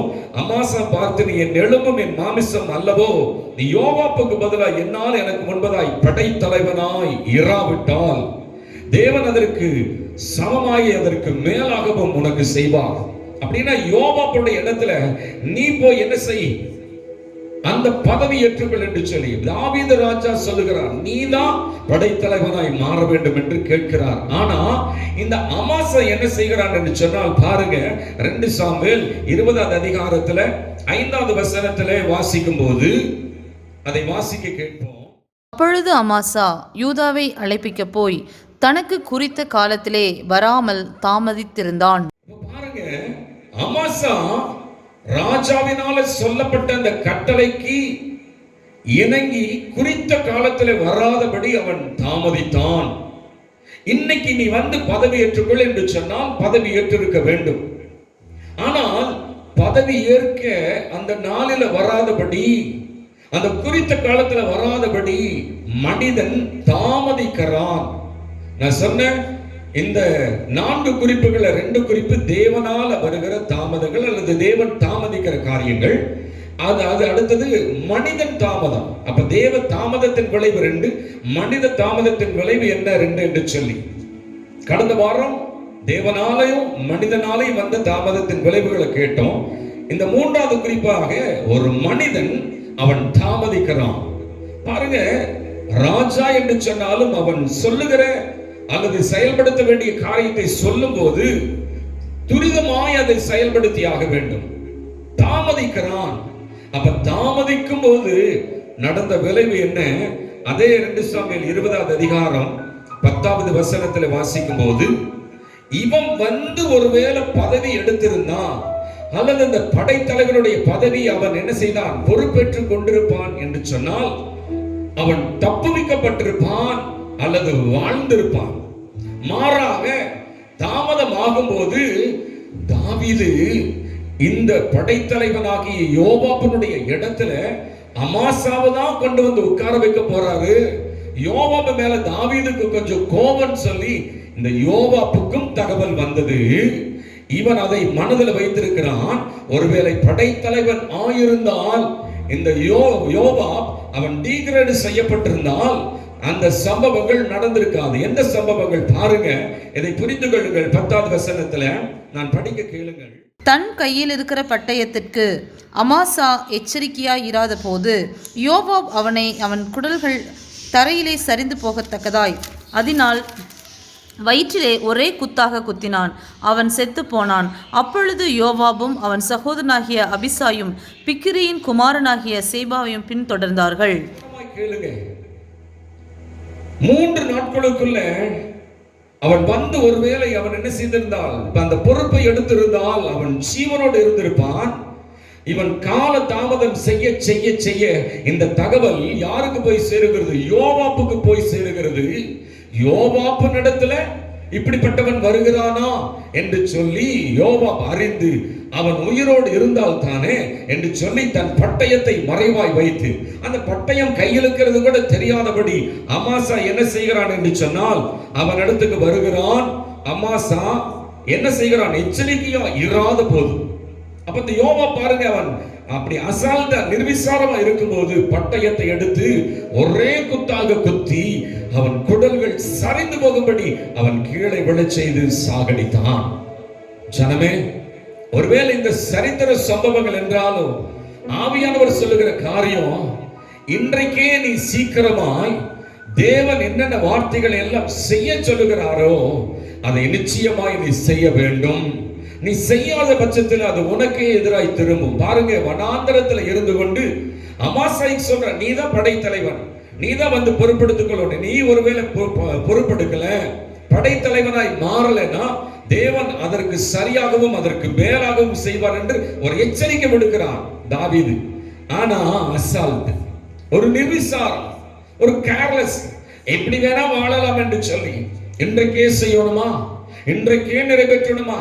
இல்ல, இன்றைக்கே ரட்சணியினால், இன்றைக்கே அனுகிரகத்தினால், இன்றைக்கே விசேஷித்த கிருபையினால், இன்றைக்கு செய்ய வேண்டிய காரியத்தை இன்றைக்கு தான் செய்யலாம், நாளைக்கு செய்யலாம் என்று ஒத்தி போடுகிற பட்சத்தில் உயிர் இழப்பு கூட வரலாம். இந்த இடத்துல என்ன நடந்தது? அவன் தாமதிக்க யோவாப்புக்கு வந்த செய்தி நிமித்தம் அவன் உஷாரானான். அவன் அதிகமா என்ன செய்தான்? தயாரானான். தயாராகி கடைசியில அவன் வருகை எதிர்நோக்கி வந்தவுடனே குத்தி கொன்று போட்டான். அப்படிதான் வேதத்தில் உள்ள கட்டளைகள், ராஜாதி ராஜாவாகிய இயேசு கிறிஸ்து சொன்னதான அத்தனை காரியங்களை ஒருவேளை நிறைவேற்றுகிற பட்சத்திலே அது உனக்கு எனக்கு ஆசீர்வாதம் இல்லை என்று சொன்னால் அது நமக்கு விபரீதமான விளைவுகளை தான் கொண்டு வரும். அமாசாவுக்கு நேரிட்டதான இழப்பு தான். அப்ப தாமதத்தினாலே ஒரு மனுஷன் எல்லாவற்றையும், உயிரை கூட இழந்து போக வேண்டிய நிலை கூட வரும். ஜாக்கிரதையா இருக்க வேண்டும். அல்லேலூயா. பாருங்க, அப்படிதான் இங்க யாத்திராகமும் 22வது அதிகாரத்துல 29வது வசனத்தை கூட சொல்லப்பட்டிருக்கிறது. இது ஏற்ற காலத்திலே இதை நான் சொல்லி ஆக வேண்டும். சபைகளுக்கு, சபை ஜனங்களுக்கு ஒரு சொல்ல வேண்டிய ஒரு சத்தியம் தான். யாத்திராகமம் 22வது அதிகாரத்துல 29வது வசனத்தை வாசிக்க கேளுங்கள். முதல் பழுக்கும் உன் பழத்தையும் வடியும் உன் ரசத்தையும் காணிக்கையாக செலுத்த தாமதிக்க வேண்டாம். உன் குமாரரில் முதற் பேரானவனை எனக்கு கொடுப்பாயாக. முதல் பழுக்கும் பழங்கள், அதுபோல முதல் குமாரன், அது மாத்திரமல்ல முதற் பேரானவைகள் என்று சொல்லி உனக்கு வாழ்விலே முதல்ல என்ன கிடைக்கிறதோ அதை தேவனுக்கு என்று சொல்லி எடுத்து கொடுப்பதிலே தாமதம் செய்ய வேண்டாம் என்று கர்த்தர் சொல்லுகிறார். ஒருவேளை எடுத்து வைப்போம், ஆனால் அதை கொடுக்க தாமதிப்போம், அல்லது பொருத்தனைகளை நேர்ந்து கொள்வோம், செலுத்த தாமதிப்போம், பிறகு பார்க்கலாம், மெல்ல பார்க்கலாம், என்ன அவசரம் என்று சொல்லி. ஆனால் அதன் நிமித்தமாய் கூட சில தவறுகளோ அல்லது சில நமக்கு எதிரான கிரியைகளோ நடந்துவிடும். தேவன் அதை கூட அனுமதிப்பார். பாருங்க, உபாகமம் 33:21 சொல்லப்பட்டிருக்கிற ஒரு வார்த்தையை கேட்கலாம். உபாகமம் 23வது அதிகாரம் 21வது வசனத்தை வாசிக்க கேட்கலாம். 23:21. நீ உன் தேவனாகிய கர்த்தருக்கு பொருத்தனை பண்ணி இருந்தால் அதை செலுத்த தாமதம் செய்யாதே. உன் தேவனாகிய கர்த்தர் அதை நிச்சயமாய் உன் கையில் கேட்பார். அது உனக்கு பாவமாகும். தாமதிக்கிற பட்சத்துல கர்த்தர் அதை கேட்பார். அது உனக்கு பாவம். எது பாவம்? கர்த்தர் கொடுக்க சொல்லுவது துரிதமாய்த்தான் அதை எடுத்து வைத்து அதை கொடுத்து விட வேண்டும். ஒருவேளை இதை தாமதிக்கிறோம் என்று சொன்னால் அது பாவம். அதை வைத்துக் கொள்ளலாம், அதை கொடுக்க வேண்டாம் என்று சொல்லி இன்றைக்கு தசம பாகங்களை குறித்து இன்றைக்கு எழுந்தவர்கள் அதை தாறுமாறாக அதை பேசி இப்படிப்பட்ட சத்தியங்களுக்கெல்லாம் கீழ்ப்படிய வேண்டாம் என்று சொல்லியும், இந்த தசம பாகம் இது கர்த்தர் பழைய ஏற்பாட்டில் தான் சொல்லி இருக்கிறார், புதிய ஏற்பாட்டில் சொல்லலை என்று சொல்லி ஜனங்களை திசை திருப்பி கொண்டிருக்கிறார்கள். அப்ப பழைய ஏற்பாடு வேண்டாம் என்றால் பழைய ஏற்பாட்டை விட்டுட்டு புதிய ஏற்பாடு மாத்திரம் பின்பற்றலாமே. பழைய ஏற்பாடு கர்த்தர் நமக்கு நிழலாகவும் புதிய ஏற்பாட்டை நிச்சயமாகவும் கர்த்தர் வைத்திருக்கிறார். புதிய ஏற்பாட்டில் தீர்க்கதரிசிகள் மூலம் ஆண்டவரை குறித்து சொல்லப்பட்டிருக்கிறது. அந்த ஆண்டவர் இயேசு வந்து ஒரு புதிய அத்தியாயத்தை தொடங்கி அவர் உபதேசித்து வாழ்ந்து காட்டி மரித்து மீண்டு வருவேன் என்று சொல்லி இருக்கிறார். அது நமக்கு அவசியம், நிச்சயம் அவசியம்தான். என்றாலும் புதிய ஏற்பாட்டிலே ஒரு ஸ்திரீ 10 வெள்ளிக்காசுகளை உடையவளாய் இருந்து ஒரு வெள்ளிக்காசை அவள் இழந்து விட்டாள். அந்த இழந்து போனதை விளக்கை கொளுத்தி வீட்டை பெருக்கி அதை எடுத்துக்கொண்டு எல்லாரோடும் மகிழ்ந்தாள் என்று சொல்லி, அப்படி ஸ்திரீ என்கிற சபையானது 10ல் ஒரு பாகமாகிய ஒரு வெள்ளிக்காசு ஆகிய அந்த தசம பாகத்தை இந்த நாளிலே அந்த சத்தியத்தை இழந்தவளாய் இருக்கிறாள். ஆனால் ஆவியானவர் என்கிற குத்து விளக்கு எந்த சபைகளில் ஏற்றப்படுகிறதோ அந்த சத்தியத்தை கொடுக்கிற ஆவியானுடைய குத்து விளக்கு என்கிற சத்திய வெளிச்சத்தில் அந்த வெள்ளிக்காசை அவள் கண்டு அதை சந்தோஷத்தோடு கொண்டு வந்து சபையில வைத்து அவள் இன்புறுவாள் என்று சொல்லிதான் ஆண்டவராக இயேசு கிறிஸ்து ஓமையாய் சொல்லி இருக்கிறார். தேவச்சனமே, ஆண்டவருக்கு கொடுக்கிற காரியம், எடுத்து வைக்கிற காரியம் எல்லாம் தேவன் சொல்லாது நமக்கு தெரியாது. தேவன் சொன்னது ஏதோ அவர்களுக்கு மாத்திரமல்ல, நமக்கும் சொல்லி இருக்கிறார். ஆக இந்த தசம பாகம் 10ல் ஒரு பாகத்தை எடுத்து வைத்து கொடுக்காவிட்டால் அது பாவம், வஞ்சிக்கிற காரியம் என்று மல்கியால் சொல்லப்பட்டிருக்கிறது. அது தாமதிக்க வேண்டாம். பாருங்க, இன்னொரு கூடுதல் ஒரு வார்த்தை, கடினமான வார்த்தை. உபாகமம் 26வது அதிகாரத்திலே 14வது வசனத்தில் கூட சொல்லப்பட்டிருக்கிறது. என்ன என்று சொன்னால், உபாகமம் 26:14 நான் துக்கம் கொண்டாடும் போது அதில் புசிக்கவும் இல்லை, தீட்டான காரியத்துக்கு அதில் ஒன்றும் எடுக்கவும் இல்லை, இளவு காரியத்துக்காக அதில் ஒன்றையும் படைக்கவும் இல்லை. நான் என் தேவனாய் கர்த்தரின் சத்தத்துக்கு கீழ்ப்படிந்து தேவரீர் எனக்கு கட்டளையிட்டபடி சகலமும் செய்வேன். முந்தின 12வது வசனத்தில் வாசிக்கும் போது தசம பாகம் செலுத்தும் வருஷமாகிய 3ஆம் வருஷத்திலே இந்த 3 வசனத்தையும் வீட்டில் படித்து பாருங்கள். இந்த தசம பாக காரியத்தை எடுத்து வைத்து தாமதிக்கும் போது சில அவசர தேவைகள் வந்தால் அதிலிருந்து எடுத்துக்கொள்வோம். அது கூட பாவம்தான், அது கூட தேவனுடைய பார்வையில் அது சாபம்தான். இளவு காரியம், அதாவது மரண காரியத்துக்கு எடுக்கக்கூடாது, துக்க காரியம் வந்தால் அதை எடுக்கக்கூடாது, தீட்டான காரியத்துக்கு அதிலிருந்து எடுக்கக்கூடாது. காரணம், அது பரிசுத்தமான ஒரு காரியம், பரிசுத்தமான காணிக்கை. அது 10ல் அல்லது விளைச்சல்ல முதல் பங்கு கர்த்தருக்கு கொடுக்க தாமதிக்க கூடாது. அதனால, ஏன்னா இதெல்லாம் சத்தியம். ஆண்டவர் அங்கு அமாசாய்க்கு மட்டும் சொன்ன காரியம் அல்ல, நமக்கும் சொல்லுகிற சில காரியம். எதை செய்ய சொல்லுகிறாரோ அது துரிதமாய் செய்ய வேண்டும். தாமதிக்கிற பட்சத்தில் அது சாபமாகவும் அது பாவமாகவும் வந்து நம்முடைய வாழ்க்கையில வந்து சேரும். அந்த பாவத்தின் விளைவுகள் இழப்புகள். பாவத்தினுடைய விளைவுகள் என்னங்களா? இழப்பு. எல்லாவற்றையும் இழந்து நிர்கதியாய் நிற்க வேண்டிய நிலை வந்துவிடும். அன்பு தேவச்சனமே, ஒரு காரியத்தை புரிந்து கொள்ளுங்கள். எந்த ஒரு காரியத்தை தாமதிக்காதபடி கர்த்தரோடு ஊழியக்கார மூலமாய் பேசலாம், வேத வசனத்தின் மூலமாய் பேசலாம். உன் மனதில் பரிசுத்த ஆவியானவர் அழகாக சம்பாசித்த அந்த வார்த்தைகளை ஆலோசனை கொடுக்கலாம். அதெல்லாம் செய்ய தாமதியாதபடி நீ அதை துரிதமாய் செய்கிற பட்சத்தில் அது உனக்கு ஆசீர்வாதம், தவறுகிற பட்சத்தில் உனக்கு அது இழப்பு. 4வதாக கடைசியா இந்த குறிப்பை சொல்லி நான் நிறைவு செய்கிறேன். மத்தேயு 25வது அதிகாரத்தில் 5வது வசனத்தை குறித்து இதனால் நாம் தியானிக்க இருக்கிறோம். கடைசி குறிப்பு மத்தேயு 25:5வது வசனம். மணவாளன் வர தாமதித்த போது அவர்கள் எல்லோரும் நித்திரை மயக்கமடைந்து தூங்கிவிட்டார்கள்.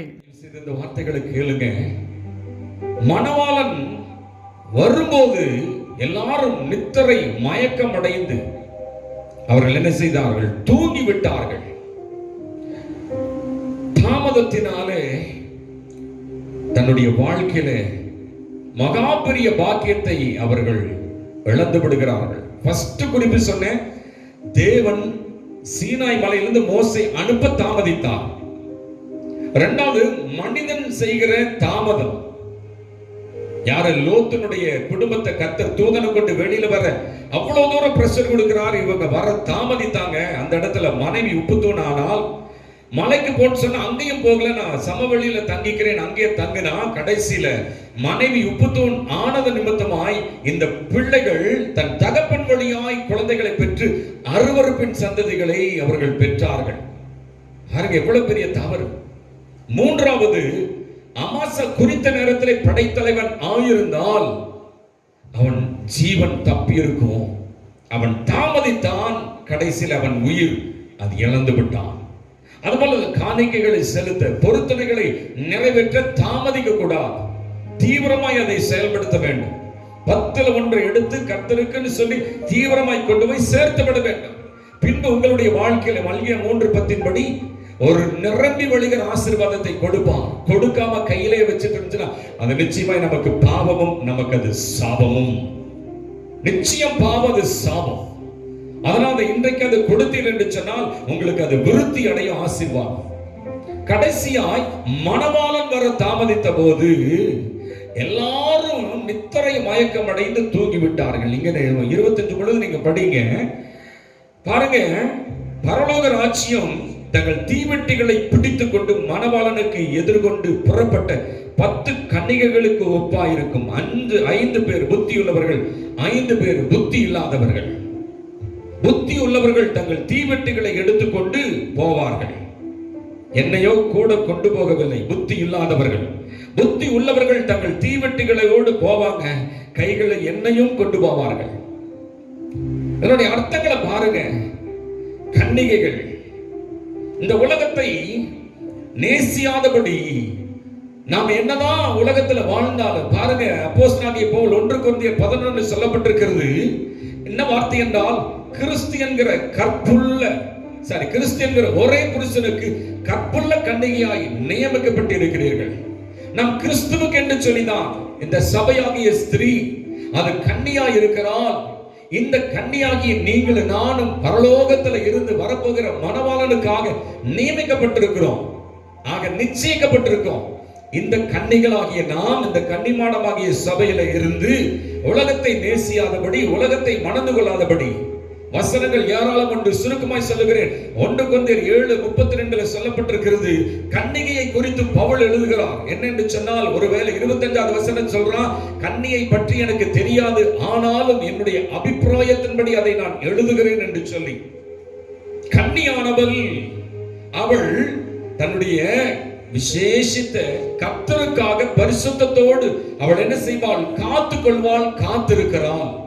ஆனால் மனைவியானவளோ ஒரு புருஷனுக்காக, அவளுடைய புருஷனை எப்படி அழகா தாஜா பண்ணலாம், அந்த புருஷனை எப்படி எல்லாம் என்ன கைக்குள்ள வைத்துக் கொள்ளலாம் என்று சொல்லி அதற்காக தான் அவள் கவலைப்படுவாள். புருஷனுக்காகவே கவலைப்படுவாள். என் புருஷன் எதாவது வாங்கிட்டு வரணும், ஆசையா அவன் எதாவது எனக்கு கொடுக்கணும் சொல்லி அவன் வரும்போதெல்லாம் அவனுக்குரியதை செய்து தன் கைக்குள்ள வைத்து அவனுக்காக தான் கவலைப்படுவாள். ஆனால் விவாகம் இல்லாத கன்னியோ கர்த்தருக்காக சரீரத்திலும் ஆத்துமாவிலும் கவலைப்படுவாள்.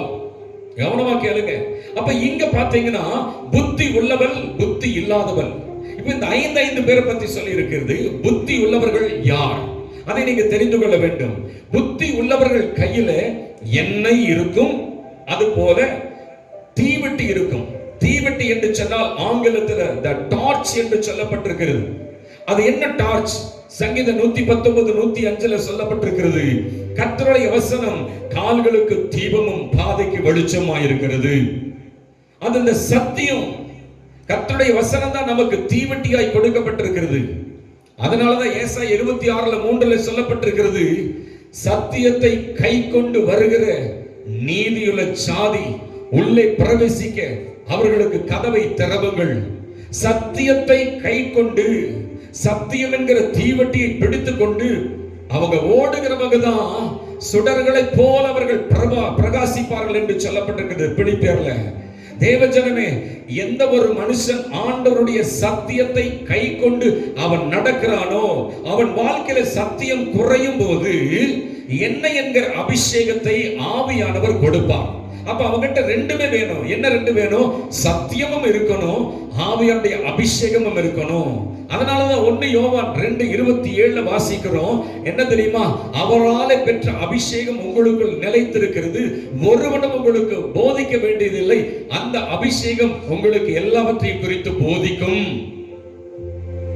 அப்போ ஒரு மனுஷனிடத்துல ஆவியானவர் இருந்தால் சத்தியம் இருக்கும். அப்ப பரிசுத்த ஆவியானவரும் சத்தியமும் ஒருவனிடத்தில் இருப்பது என்றால் அவன்தான் புத்தி உள்ளவன். அதனாலதான் இங்க சொல்லப்பட்டிருக்கிறது மத்தேயு 7:24, நான் சொல்லி இந்த வசனத்தை கேட்டு அதன்படி நடக்கிறவன் எவனோ அவன்தான் தன் வீட்டை கன்மலையின் மேல் கட்டின புத்தியுள்ள மனுஷனுக்கு ஒப்பிடப்படுவான். அப்ப சத்தியத்தை கை கொண்டு நடக்கிறவர்கள் புத்தியுள்ளவர்கள். சத்தியம் குறைய குறைய ஆவியானவர் அந்த அபிஷேகம் என்கிற சத்தியத்தை ஊற்றி ஊற்றி ஊற்றி அதை எரிய வைப்பார். இருளுக்குள்ள நடக்கிற அதே போல பயங்கரமான கார் இருள் என்கிற இந்த பாவத்திற்குள்ள நடக்கும்போது நமக்கு வெளிச்சம் காட்டுவது சத்திய வேதம். இதுல நட, அதுல போகாத, இதுதான் வழி என்று சொல்லி போதிக்கிற ஆவியானவர் நமக்குள்ள அந்த வசன வெளிச்சத்தை என்ன செய்வார்? பிரகாசிக்க பண்ணபடி அந்த சத்தியம் என்கிற எண்ணெய் அதுக்குள்ள ஊற்றிக்கொண்டே இருப்பார். அபிஷேகம் என்கிற அந்த எண்ணெய் ஊற்றிக்கொண்டே இருப்பார், அது குறையாதபடி. அது பாருங்க, அந்த வெளிச்சம் என்கிற சத்தியம் நமக்கு வழிகாட்டி போக வேண்டிய இடத்திற்கு அந்த வெளிச்சம் நம்மை கொண்டு போய் சேர்க்கும். ஹல்லேலூயா, ஹல்லேலூயா.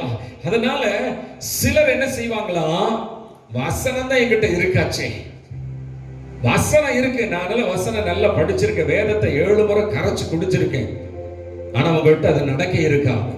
அது மாத்திரமல்ல, இன்னொரு காரியம் பாருங்க, என்ன அதுல குறைஞ்சிரும், அபிஷேகம் எல்லாம் குறைஞ்சிரும். நான் வசனத்தை படிச்ச பரலோகம் போக முடியாது. அந்த படிச்ச வசனத்தை இந்த வாழ்க்கையில வைத்து என்ன செய்யணும் தெரியுமா? ஒவ்வொரு நாளும் அதன்படி நடக்கணும், அதை கை கொண்டு நடக்கணும். அப்பொழுதுதான் அது உங்க வாழ்க்கையில் நீதியை கொடுக்கும், பரிசுத்தத்தை கொடுக்கும், மணவாளனுக்கு ஏற்ற மணவாட்டி என்கிற ஸ்தானத்திற்கு அது உங்களுக்கு கொண்டு போய் நிறுத்தும் என்று சொல்லி நான் உங்களுக்கு சொல்லிக் கொள்கிறேன். இந்த இடத்துல புத்தி இல்லாதவருடைய கையில என்ன இல்லை, எண்ணெய் என்கிறதான அந்த அபிஷேகம் இல்ல, தீவட்டி மாத்திரம் இருந்தது. அப்பதான் ஆண்டவர், அதாவது மணவாளன் வர தாமதமாகிறது என்று சொல்லி அவர்கள் நித்திரை பண்ணுகிறார்கள். இஸ்ரவேலுடைய திருமண முறை என்ன தெரியுமா? முதல் மணவாளன் வருவான், மணவாட்டி என்கிறதான, அல்லது பெண் பார்க்க வருவான். பெண் பார்க்க வந்து நிச்சயத்திட்டு அவன் 30 நாளுக்குள்ள திரும்பி வந்து அந்த தேசத்தின் கடைசியில நின்று எக்காலம் ஓதுவான். அந்த எக்கால சத்தம் அந்த மணவாட்டி நிச்சயிக்கப்பட்டதான அந்த பிள்ளையினுடைய செவியில தொனிக்கணும். அவள் ஒருவேளை ஆயத்தமா இருந்து அந்த எக்கால சத்தத்தை கேட்டவள் வந்து விட்டால் அவன் திருமணம் செய்து கொள்வான். வர தாமதித்தால் ஆயத்த ஆடைகளை எல்லாம் இனிதான் அணியணும், அந்த பாதரட்சி இனிதான் தொடுக்கணும், அலங்காரம் பண்ணிக்கொள்ளணும், இனிதான் போகணுங்கிற பட்சத்துல கால தாமதமாகும் போது மணவாளன் சென்று விடுவான். அவள் கைவிடப்பட்ட நிலை. அப்படித்தான் இந்த நாள்ல என் ஆண்டவர் எக்கால சத்தத்தை பரலோகத்திலிருந்து ஊதி அவர் என்ன செய்வார்? நான் வருகிறேன் என்று சொல்லி அந்த எக்கால சத்தத்தை ஊதும் போது மணவாட்டிகளாய் நிச்சயிக்கப்பட்ட கன்னிகைகளாய் இருக்கிற, அதாவது தீவெட்டிகளோடு எண்ணெயோடு அபிஷேகத்தோடு ஆயத்தமாய் வாழுகிற பிள்ளைகள், பரிசுத்த மணவாளனுடைய வருகைக்கு காத்திருந்து ஆயத்தமாய் இருக்கிற பிள்ளைகளோ அவருடைய செவிகளில் எக்கால சத்தம் விழும். அப்பொழுது ஆயத்தமா இருக்கிற பிள்ளைகள் மாத்திரம் அவருடைய சத்தத்திற்கு கீழ்ப்படிந்து பரலோகம் போய் சேர முடியும். எண்ணெய் இல்ல, சத்தியம் இல்ல. அப்ப பாருங்க, எண்ணெய் இல்லாதவங்க அவங்க கிட்ட போய் கேட்கிறாங்க, உங்ககிட்ட எண்ணெய் இருந்தா கொஞ்சம் கொடுங்க. ஐயோ, உங்களுக்கு கொடுத்தா எனக்கும் பத்தாது, உனக்கும் பத்தாது, விற்கிற இடத்துல போய் வாங்கி கொள்ளுங்கள். அந்த விற்கிற இடத்துல எண்ணெய் வாங்க போகிறார்கள். போகும்போது மணவாளன் வந்து எண்ணெய் இருக்கிறவர்களை சேர்த்து கொண்டு, சத்தியத்தின்படி நடந்த பிள்ளைகளை சேர்த்து கொண்டு கதவை அடைத்து விட்டார். கதவை தட்டினாங்க. அதுக்கப்புறம் வந்து என்ன கூப்பாடு போட்டாலும் சரி, உங்களை அறியேன் என்று சொல்லி கர்த்தர் கைவிட்டு விட்டார். தேவஜனமே, இன்றைக்கு நீ ஆயத்தமா இருக்கிறீங்களா? ஒருவேளை மணவாளன் வர தாமதமாகிறது என்று சொன்னால் நீங்க ஆவியில நித்திரை அடைந்து தூங்கி விடாதீங்க. அவர் எப்ப வராரோ, அவர் வரேன்னு சொல்லி போய் கிட்டத்தட்ட 2000 ஆண்டுகள் ஓடிவிட்டது. கிட்டத்தட்ட 2020 ஆண்டு முடிய போகுது. இனி எங்க போய் வர போகிறார் என்று சொல்லி உலகத்தின்பால் அன்பு கொண்டு உலகத்திலே நிர்விசாரமாய் வாழ்ந்து விட்டால், இன்றைக்கு இரவின் ஆண்டவர் வந்து விட்டால் உன்னுடைய மறுமை, உன்னுடைய நித்தியம் எங்கே? பாருங்க, அவர் வசனத்தை கர்த்தர் நினைவுக்கு படுத்தினால 2 பேதுரு 3:9 தாமதிக்கிறார் என்று சிலர் எண்ணுகிறபடி, அவர் வருகை ஒருவேளை தாமதிக்கப்படுகிறது. அலட்சியமாய் இல்லைங்களா? அந்த வசனத்தை நான் உங்களுக்கு வாசித்து காட்டுகிறேன். தாமதிக்கிறார் என்று சிலர் எண்ணுகிறபடி கர்த்தர் தமது வாக்குத்தத்தத்தை குறித்து தாமதமாய் இராமல், ஒருவரும் கெட்டு போகாமல் எல்லாரும் மனம் திரும்ப வேண்டும் என்று விரும்பி நம்ம நீடிய பொறுமையுள்ளவராய் இருக்கிறார். ஏன் மணவாளனாகிய ஆண்டவர் இயேசு அவர் வருகை தாமதித்துக் கொண்டிருக்கிறார். பாருங்க, பிதா என்றைக்கு நீ போ என்று சொல்லி தன் நேசகுமாரனை இந்த இடத்துக்கு மணவாளனாய் அனுப்புகிறாரோ அன்றைக்கு தான் வருவார். என் ஆண்டவர் கூட அந்த வருகையை அறியார். மத்த 24 தெளிவாய் சொல்லப்பட்டிருக்கிறது. அவருடைய வருகை நமக்கு தெரியாதபடினால் விழிப்போடு இருங்க, ஆயத்தமா இருங்கள் என்று சொல்லிதான் என் ஆண்டவர் சொல்லி இருக்கிறார். அந்த நாளையாவது இந்த நேரத்தையாவது என் பிதா ஒருவர் தவிர வேற யாரும் அறியாதபடினாலே ஆயத்தமாயிருங்கள், விழிப்பாயிருங்கள் என்று சொல்லப்பட்டிருக்கிறது வார்த்தை. ஒருவேளை அவர் வரை தாமதம் என்று சொன்னால் இன்றைக்கு இந்த செய்தி கேட்கிற தேவஜனமே, நீ கெட்டு போய் கொண்டிருக்கிறாய் என்று சொல்லிதான், நீ கெட்டு போன உன்னை அவர் திருந்த வேண்டும் என்று சொல்லிதான், மனம் மாற வேண்டும் என்று சொல்லிதான் அவர் உண்மையில நீடிய பொறுமையாய் பரலோகத்தில் தன்னுடைய வருகையை தாமதித்துக் கொண்டிருக்கிறார். ஆகவே தயவு செய்து இன்றைய ரட்சணிய நாள், இன்றைய அனுக்கிரகத்தின் நாள் என்று சொல்லி நீ ஒருவேளை இந்த செய்தி கேட்கிற பட்சத்தில் ஆயத்தமாக்குவே என்று சொன்னால், ஒருவேளை அவர் வரும்போது நீயும் பேசுகிற நானும் சேர்த்துக் கொள்ளப்பட முடியும். ஒருவேளை மரணம் வந்து விட்டால் கூட அப்படிதான், பயப்பட வேண்டாம் அதற்கு என்று சொல்லி. ஆயத்தம் இல்லாமல் மரித்து விட்டோம், கிருபையின் காலத்தை முடித்து விட்டோம் என்று சொன்னால் கைவிடப்பட்ட நிலை, உடைய சத்தம் நம்முடைய செவிகளில் எலும்புகளுக்கு கேட்காது. ஆகவே தயவு செய்து அவர் வருகை எப்பவோ, ஆனால் இன்றைக்கு முதற்கொண்டு அதிகமான காரியம், சத்தியத்தின்படி நான் இனி நடப்பேன், பரிசுத்த ஆவியானவரை நான் பெற்றுக்கொள்வேன், அபிஷேகத்தோடு நான் நிறைந்து வாழ்வேன் என்று சொல்லி நீங்கள் ஒரு முடிவெடுங்கள். எபிரேயர் 10ஆம் அதிகாரத்துல 37வது வசனத்தை நான் வாசிக்க கேட்கிறேன். எபிரேயர் 10:37, வருகிறவர் இன்னும் கொஞ்ச காலத்தில் வருவார், தாமதம் பண்ணார்.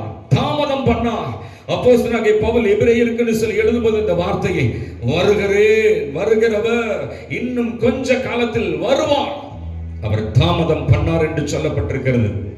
அப்போஸ்தலனாகிய பவுல் பாருங்க, அழகாக எழுதி இருக்கிற ஒரு வார்த்தை. சரி மன்னிச்சுங்க, அப்போஸ்தலர் நடபடிகள்ல 1ஆம் அதிகாரத்துல 11வது வசனத்துல, கலிலேயராகிய மனுஷரே, நீங்கள் ஏன் வானத்தை அண்ணாந்து பார்த்து நிற்கிறீர்கள்? உங்களிடத்தில் நின்று வானத்துக்கு எடுத்துக்கொள்ளப்பட்ட இந்த இயேசுவானவர் எப்படி உங்கள் கண்களுக்கு முன்பாக வானத்துக்கு எழுந்தருளி போனாரோ அப்படியே மறுபடியும் வருவார் என்றார்கள். எஸ், அவர் மகிமை அடைந்து 40வது நாள் உயிர்த்தெழுந்த 40வது நாள்ல அவர் பரலோகத்துக்கு சென்று மேகம் அவரை எடுத்துக்கொண்டு பிதாவின் இடத்துல கொண்டு போய் அதை சேர்த்தினது. அண்ணாந்து பார்த்த கலிலேயரை பார்த்து அங்கே இருக்கிறதான மேகத்துல இருந்து ஒரு சத்தம் வந்தது, அவர் எப்படி எடுத்து கொள்ளப்பட்டாரோ அப்படியே திரும்பவும் வருவார் என்று. அவர் மணவாளனாக முதல்ல வரப்போகிறார். மணவாட்டியாகிய சபைகளை அவர் மத்திய ஆகாயத்துக்கு எடுத்து அங்கு 7 ஆண்டுகள் ஆட்டுக்குட்டியானுடைய கல்யாண விருந்து நடக்கும். ஆக அந்த பெரிய பாக்கியத்திற்காக மணவாளனாக அவர் வரப்போகிறார். அவர் வருகையிலே புத்தியுள்ள பிள்ளைகளாய் இந்த உலகத்திலே நீங்களும் நானும் வாழ்ந்து ஆவியானுடைய அபிஷேகத்தோடும் சத்தியத்தோடு வாழ்ந்து ஆயத்தமா இருக்கிற பட்சத்தில் நிச்சயமாய் நாம் சேர்த்துக் கொள்ளப்பட முடியும். ஒருவேளை அவர் வர தாமதம் என்று சொன்னாலும் அறிந்து கொள்ளுங்கள், உன்னை குறித்து என்னை குறித்து தான் அவர் நீடிய பொறுமையாய் அந்த இடத்துல காத்திருக்கிறாரே ஒழிய தன் வாக்குத்தத்தத்தை குறித்து தாமதியாதபடி உங்க மேல வச்ச கரிசனின்படி கர்த்தர் அவர் காத்து கொண்டிருக்கிறார். அதை பயன்படுத்தி இந்த உலகத்தின் மேல பின்னால போய்விடாதபடி, உலகத்தின் மேல் அன்பு வச்சு சாத்தான் காட்டுகிற வழியில போய் உங்களுடைய சத்திய வாழ்க்கை கெடுத்து விடாதபடி, உங்களுடைய வாழ்க்கையில் நிர்விசாரத்தை வைத்து அப்பேற்பட்ட பரலோக பாக்கியத்தை இழந்து விடாதபடி தயவு செய்து எப்பொழுதும் ஆயத்தமா இருப்போம், விழிப்போடு இருப்போம். இந்த இரவு வந்தாலும் நிச்சயமா என் ஆண்டவரோடு நான் எடுத்துக்கொள்ளப்படுவேன் என்கிறதான ஒரு பெரிய நம்பிக்கையோடு அந்த வருகைக்காக. அதனாலதான் ஒரு இம்மைக்காக மாத்திரமே அவன் வாழ்வான் என்று சொன்னால், இம்மைக்காக மாத்திரம் வாழ்வான் என்று சொன்னால் அவனை விட பரிதபிக்கத்தக்க ஒருவனும் இல்லை என்று சொல்லி சொல்லப்பட்டிருக்கிறது. ஆகவே தயவு செய்து இந்த வார்த்தைகளை கேளுங்க. நமக்கு இம்மை என்பது நிரந்தரம் அல்ல, மறுமை என்பதுதான் நிரந்தரம். என்னால் இது பேசக்கூட முடியாதபடி நடுக்கத்தோடு. காரணம் என்னன்னு சொன்னால், அந்த வசனங்கள் என்னோடு இடைப்பட்டது. அந்த செய்தியை குறித்து தியானிக்கும் போது இடைப்பட்டது. ஐயோ, கைவிடப்பட்டு ஒரு துர்பாக்கிய நிலையை நானோ எங்கள் ஜனங்களோ இருக்கக்கூடாது என்று சொல்லி நான் கர்த்தர் என்னோடு இடைப்பட்டார். ஆனால் இந்த நாள் அதை சொல்லும்படி நடுக்கத்தோடு சொல்லுகிறேன். கைவிடப்படுகிற நிலைக்கான காரணங்கள் என்னென்று சொல்லி கண்டுகொண்டீர்கள். ஆமா, இந்த நாள் அனலுள்ள வாழ்க்கை, அதுபோல புத்தியுள்ள வாழ்க்கை தான் நமக்கு இருக்கணும் ஒழிய அனல் இல்லாத, எண்ணெய் இல்லாத, அபிஷேகம் இல்லாத, பரிசுத்த ஆவியுடைய ஆளுகை இல்லாத, நடத்துதல் இல்லாத வாழ்க்கை என்று சொன்னால், அல்லது தீவட்டி என்கிற சத்திய வாழ்க்கை இல்லை என்று சொன்னால் நீங்கள் நிச்சயம் கைவிடப்பட்டு போய்விடுவீர்கள். கடைசியில அந்த கிறிஸ்து வந்து உபத்திரவ காலம், மகா உபத்திரவ காலம் என்கிற காலத்தில் சிக்க வைத்து சீரழித்து விடுவான். நரகமும் பாதாளம் தான். தேவஜனமே, இன்றைக்கே ரட்சணியினால் கர்த்தர் தாமதித்தால் என்ன? கர்த்தர் தாமதித்தால் என்ன? நான் என்றைக்கு விழிப்போடு ஆயத்தமாய் ஜாக்கிரதையாய் அவர் வருகைக்கு நான் எதிர்நோக்கி இருப்பேன் என்று சொல்லி ஆயத்தமாய் இருங்கள். அவர் என்றைக்கு வந்தாலும் நீங்களும் நானும் மணவாட்டி லீபனோன் என்கிறதான சபையில இருந்து, லீபனோன் என்கிற தேசத்திலிருந்து, என் பிரியமே, என் மணவாட்டி, என் ரூபவதியே, நீ எழுந்து வான்னு சொன்னா நிச்சயமா இந்த சத்தத்திற்கு இணங்கி நாம் மறுரூபப்பட்டு பரலோக தேவனுடைய அதில் மணவாளனுடைய இடத்திற்கு நாம் போய் சேர முடியும்.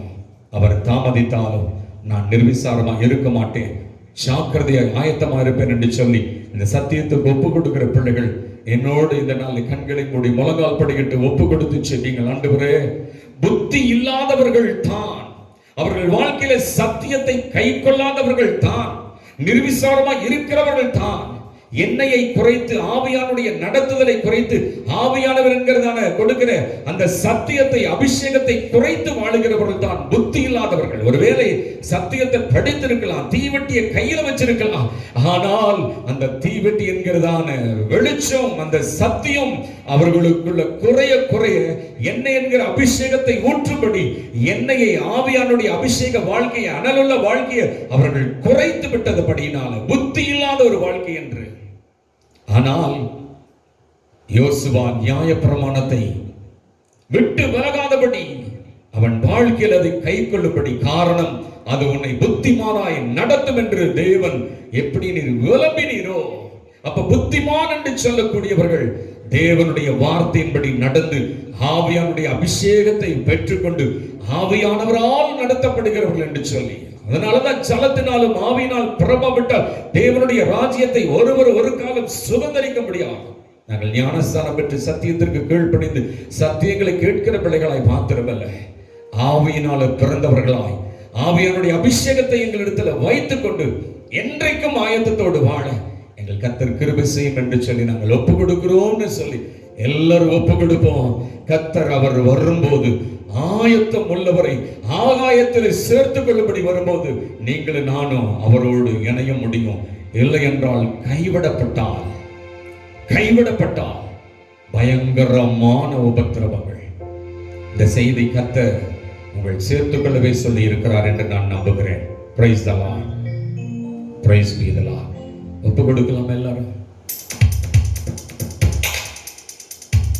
ஆண்டவராமே ஆர்ப்பரிப்போடு அவனில் வாராரே, ஆண்டவர் தாமே ஆர்ப்பரிப்போடு அவனில் வாராரே.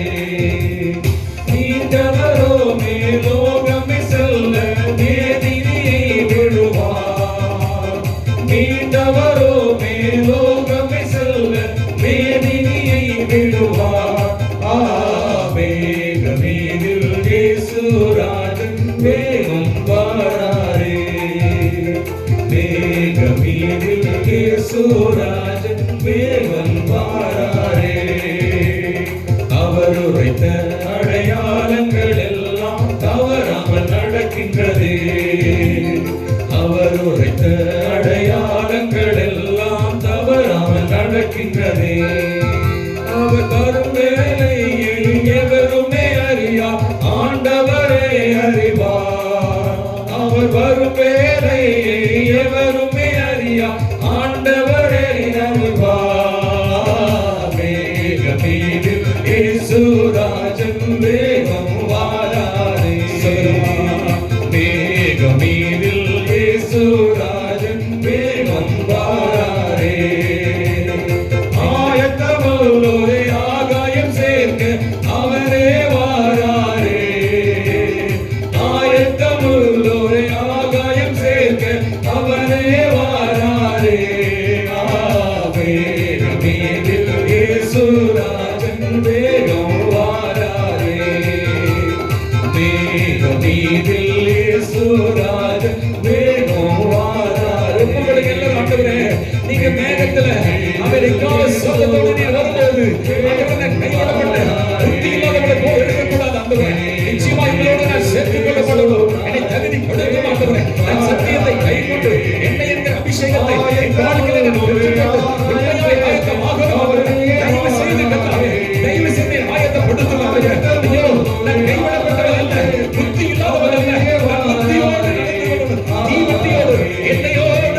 ஆயத்தத்தோடு வாழணும். புத்தியோடு வாழணும். நீங்க வரும்போது மனவாட்டியாய் சேர்த்துக் கொள்ளப்படணும். மனவாட்டியாய் சேர்த்துக் கொள்ளப்படணும். கர்த்தர் கிருபை செய்கிறார்.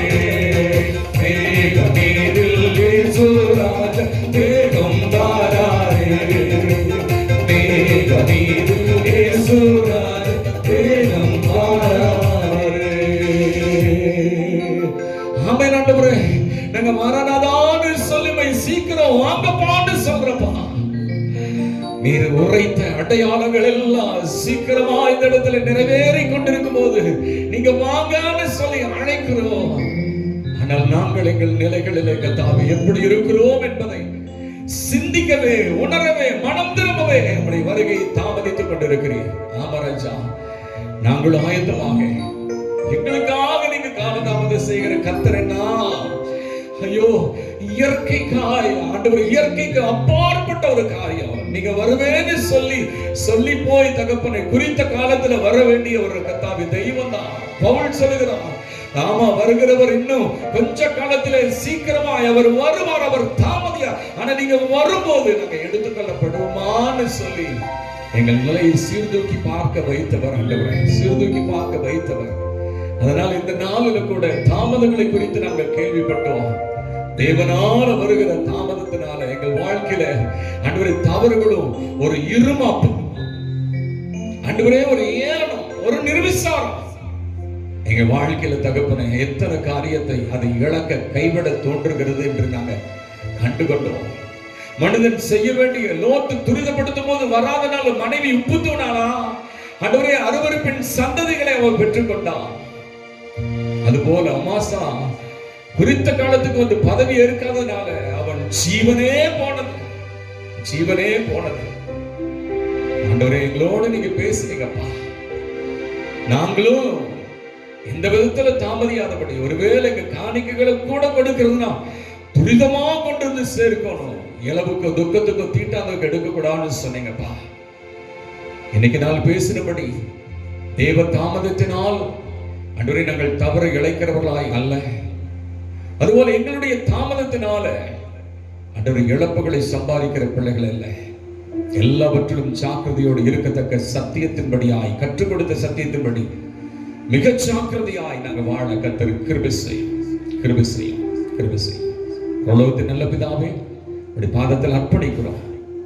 2 வாரம் பேசின சத்தியத்தின்படி எங்களில் கர்த்தாவே பெரிய மாற்றத்தை கொடுக்க போறீங்க, பெரிய ஆயத்தத்தை கொடுக்க போறீங்க. குறிப்பாய் இந்த காலையிலிருந்து கர்த்தாவே ஆராதனைகளை பொறுப்படுத்தி நேர்த்தியாய் மகிமைப்பட்டீங்க, எங்களோடு பேசுனீங்க ஆண்டவரே. எங்க வாழ்க்கையில் இருக்கிற நிர்விசாரங்கள், இருமாப்புகள், எல்லா காரியங்களையும் கர்த்தர் எடுத்து எப்பொழுதும் ஜாக்கிரதையா, எச்சரிக்கையா, கர்த்தருக்கு பயந்து ஆண்டவரே செய்ய வேண்டிய எல்லா காரியங்களும் கட்டளையின்படி, கற்பனை நியாயம், நம்முடைய சட்டத்தின்படி, ஆண்டவருடைய வார்த்தை வசனத்தின்படி நாங்கள் துரிதமாய் செய்கிறவர்களாய், தாமதியாதபடி கொண்டு வந்து சீக்கிரத்தை நிறைவேற்றுகிறவர்களாய் காணப்பட கர்த்தர் உதவி செய்யுங்க. வருகிறீர் கர்த்தாவே, சீக்கிரமாய் வரப்போகிறீர். அப்படியே அந்த சம்பவங்கள், அடையாளங்கள் எல்லாம் நிறைவேறி கொண்டிருக்கும் போது நாங்கள் இன்னும் மெத்தனமாய் ஆண்டவரே அதிக நிர்விசாரத்தோடு இருந்து கடைசியில கைவிடப்பட்ட புத்தி இல்லாத கன்னிகைகளை போல ஆண்டவர் உபத்திரவத்துக்குள்ள சிக்கிவிடாதபடி, ஐயோ எப்படி நான் ஆண்டவர் வருவாரோன்னு காத்திருக்கிற ஆயத்தத்தோடு புத்தியுள்ள கன்னிகைகளை போல காத்திருக்க கர்த்தர் உதவி செய்யுங்க. ஆண்டவரே, நான் உங்களை அறியேன்கிற சத்தங்களை செடிகளை விழக்கூடாது. மணவாளியே வாங்க, நாங்க வரும்போது எங்களை சேர்த்துக் கொள்ளுகிற எங்க மணவாளனை நாங்கள் தரிசிக்கிற எங்க மணவாளனோடு கர்த்தாவே ஆட்டுக்குட்டியானவராகிய மணவாளனோடு திருமணம் செய்து கொள்ளுகிற அந்த பாக்கியத்திற்கு எங்களை தகுதிப்படுத்த ஆண்டவரே, தகுதிப்படுத்த. நீங்க தாமதிச்ச ஆண்டவரே, என்ன போல எத்தனையோ பேர் மனம் திரும்ப வேண்டும் என்று நீடிய பொறுமையா இருக்க அந்த தாமதத்தை நாங்க கர்த்தாவே சோதரிக்க அலட்சியமா என்னாதபடி இன்னும் நான் என் சபை ஜனங்கள் ஆண்டவரே, இந்த கர்த்தாவே உலக ஜனங்கள் எல்லாம் மனம் திரும்பணும்னு சொல்லி நாங்கள் எல்லாரும் கர்த்தாவே ஏகோபித்து இடத்துல வர கர்த்தர் கிருபை செய்யும். இதை கேட்ட அத்தனை பிள்ளைகள் வாழ்க்கையில ஒரு நல்ல ஆசீர்வாதங்களை கொடுங்க, சமாதான சந்தோஷங்களை கொடுங்க, ஆயத்தங்களை கொடுங்க. எல்லாவற்றுக்கும் மேலாய் ஆண்டவர் இருக்கிற நிலைகளில் நம்முடைய பிள்ளைகளுக்கு பாதுகாப்பு கொடுங்க. கொரோனா என்கிற கிருமிகள் முற்றிலும் அழிக்கப்பட்டு ஆண்டவரே இந்த செப்டம்பர்ல இருந்து தேவனாய் கர்த்தருடைய கண்களில் மகா பெரிய கிருபை உண்டாகி சபைகள் திறக்கப்பட்டு நாங்கள் வந்து இன்னும் கர்த்தரிடத்தில் நெருங்கவும் சேரவும் எங்கள் வாழ்க்கை அனல் மூட்டி எழுப்பவும் புத்தியுள்ள கர்த்தாவே ஸ்தோத்திரிக்கிற கன்னிகைகளா புத்தியுள்ள மனவாட்டி சபைகளா நாங்கள் மாறவும் சபைகள் திறக்கப்பட உதவி செய்யும். நீர் வருகிறீர் கர்த்தாவே, தாமதித்தாலும் நீர் வருவீர். தாமதிக்கிற பட்சத்துல எங்கள் சபையோ நாங்களோ நிர்விசாரமாய் வாழ்ந்து நம்முடைய கர்த்தாவே கோபாக்கினைக்கு எங்கள் கேடுள்ள வாழ்க்கைக்கு போய்விடாதபடி கர்த்தர் இந்த செய்தியை எச்சரிப்பின் செய்தியை மாற்றி ஆயத்தமாக கர்த்தர் உதவி செய்யும். தொடர்ந்து காத்துக்கொள்ளும். நாம மகிமைப்படட்டும். இயேசு கிறிஸ்து நாமத்தில் நல்ல பிதாவே, ஆமென். என் ஆத்துமாவை கர்த்தரை ஸ்தோத்திரி, என் முழுவதுமே பரிசுத்த நாமத்தை ஸ்தோத்திரி. என் ஆத்துமாவை கர்த்தரை ஸ்தோத்திரி, கர்த்தர் செய்த சகல உபகாரங்களையும் மறவாதே. நம்முடைய ஆண்டவராகிய இயேசு கிறிஸ்துவின் கிருபையும் பிதாவாகிய தேவனுடைய அன்பும் பரிசுத்த ஆவியானுடைய அந்யோன்யமும் ஆசீர்வாத வழிநடத்தல் பாதுகாப்பும் நம்ம இவரோடு இதை கேட்ட உலகத்தின் எல்லா பரிசுத்தவான்களோடும் எல்லா ஜனங்களோடும் என்றும் என்றும் சதாகால் நீடித்து நிலைத்திருப்பதாக. ஆமென், ஆமென். ஹல்லேலூயா, ஹல்லேலூயா, ஹல்லேலூயா. கர்த்தர் உங்கள் ஒவ்வொருவரையும் ஆசீர்வதித்து தேவ சமாதானத்தோடும் செய்தியின்படியான ஆயத்தத்தோடும் உங்களை கர்த்தர் வாழச் செய்வாராக. God bless you.